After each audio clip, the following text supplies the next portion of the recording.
So in 1918, after 4 long, brutal years, the guns of the First World War finally fell silent. But this wasn't some simple victory or clear-cut defeat.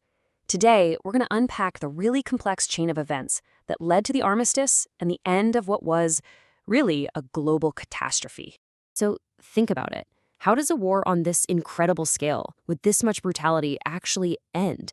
It's not like a game where one side just wins.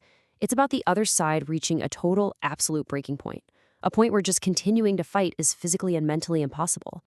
And that's exactly the scene in 1918.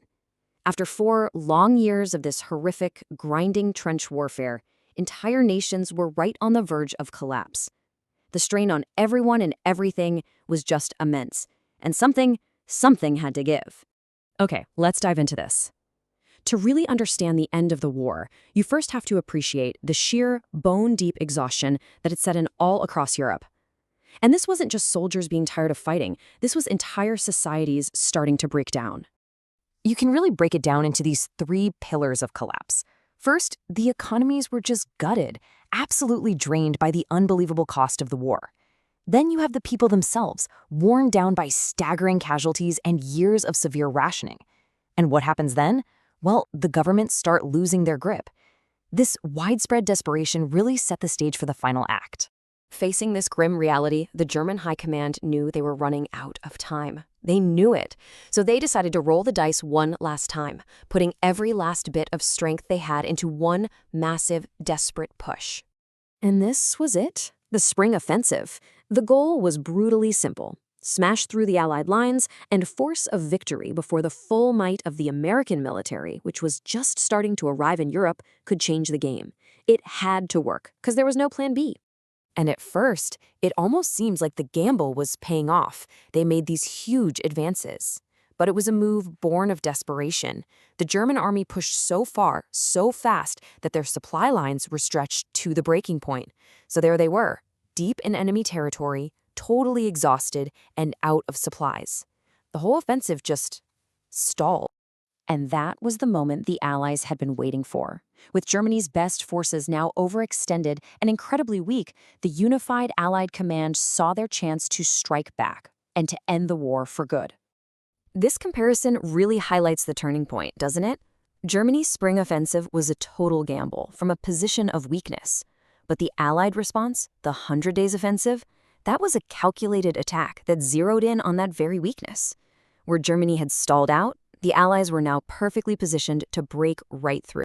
For the first time, you had this truly unified command structure coordinating the American, British, and French forces.